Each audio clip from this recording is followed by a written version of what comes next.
And these are my algorithms.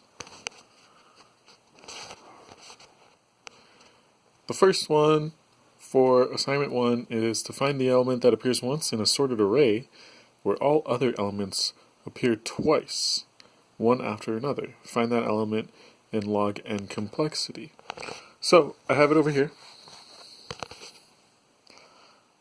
First thing, let's start at the top.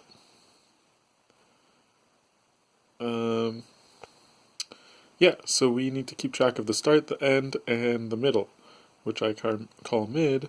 And so we have a while loop here, and we find the mid and set it by knowing that start and end.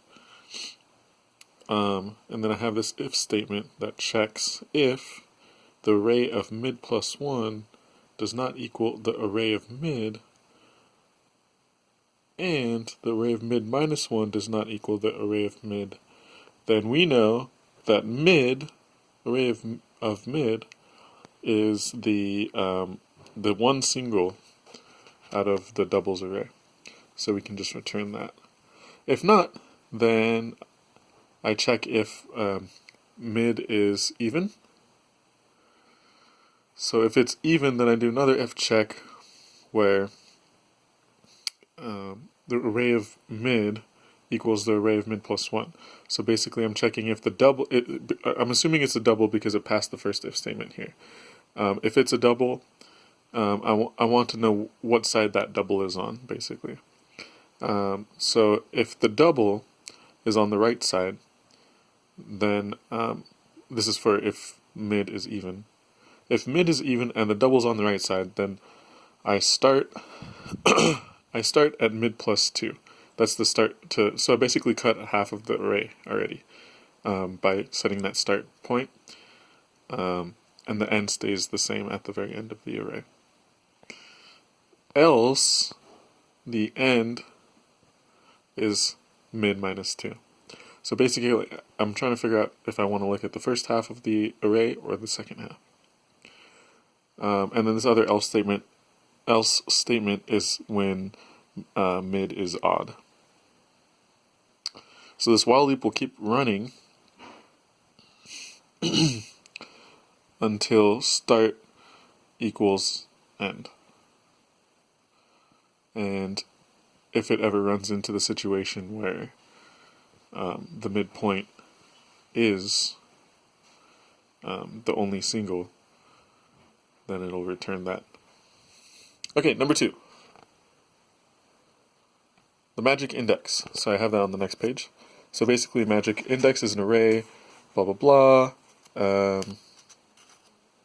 Yeah, so we're looking for where the index is the same as the element in that index of an array. So here's the function. It's called magic index, given an array. We're going to do a for loop through. We're going to do a for loop through the array. If array of I equals I, return I. I also have an early return here, because if array of I ever gets greater than I, because basically because they're integers and they're in order.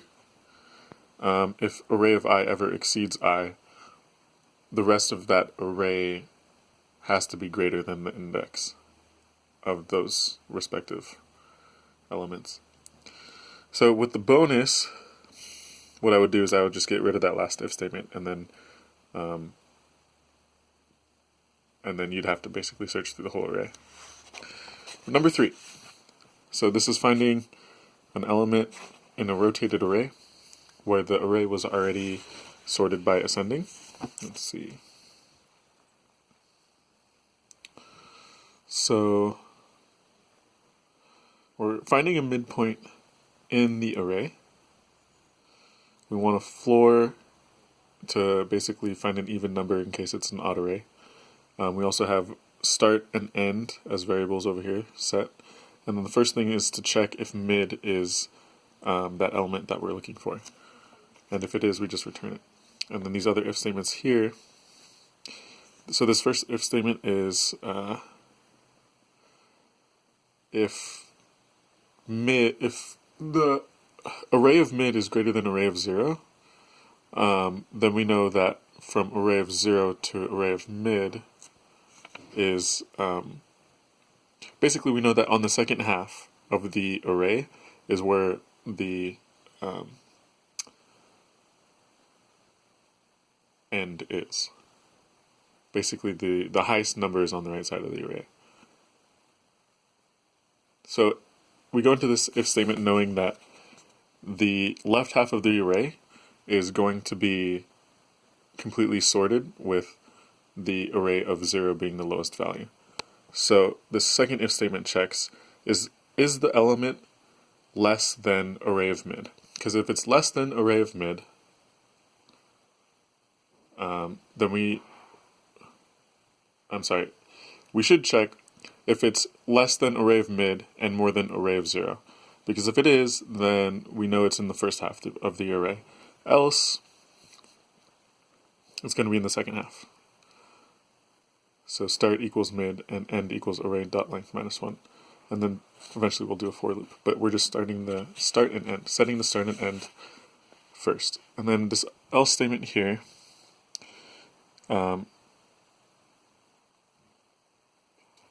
assumes that from mid to end of the whole array is going to be sorted.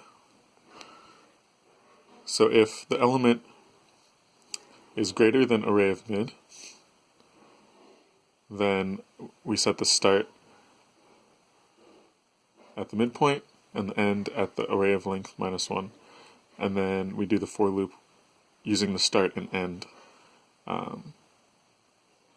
and find the element. Okay, number 4. Given an array that contains numbers from 1 to n minus 1 and exactly one duplicate, find that duplicate. So we have a function here given an array. The number, I set var number equal to array.length, and then var sum equals 0, and we have an expected output of num times num plus 1 divided by 2. So for example, if there is an array of like 1, 2, 3, 4, and there is another 2 in there, that's 5 elements in the array. It should be num minus 1 actually. There are 5 elements in the array. Var expected equals num times num minus 1 divided by 2. So it would be 5 times 4, which is 20, divided by 2, which is 10, would be the expected. So and then we go into the for loop here. We just add up everything in the array using the sum variable, and we return sum minus expected. And then we know that that's the number that is the duplicate. Okay, number 5. Search an element in an array where difference between adjacent elements is 1. So, let's see here. We have search diff of one array. So yeah, anyways, so we are going to do a for loop through it, and basically what we want to do is look at the first element, and if it is the element we're looking for, we return that index. If it's not, then we go and move to this next part where it's I plus equals math.absolute array of I minus the element. So what this is doing is saying, since each element only increments or decrements by 1 to the following element, we know that if there is, if it's an 8, for example, but we're looking for a 5, we know that in the next 3 elements, there can't be next 2 elements, there can't be a 5. So we skip those 2 elements by adding to I. Yep. And then number 6. Given an array of numbers, split the array into 2, where one array contains the sum of n minus 1 and the other with all the n minus 1 elements. So this one is one that we that there was an email going around saying we would discuss this in class, but I tried to take a stab at it. There's a running sum array function. First thing is to set a variable equal. So there's a sum array. We're setting that equal to the first element being array of 0, or r of 0. So I'm assuming that it's just going to be basically a running sum for the indexes up to that point. So we do sum array, we do a for loop through the R array, where the sum array, where we basically just push the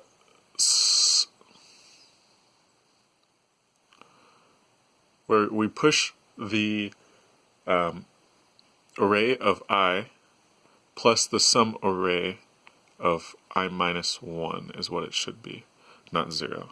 That right there should be I minus 1.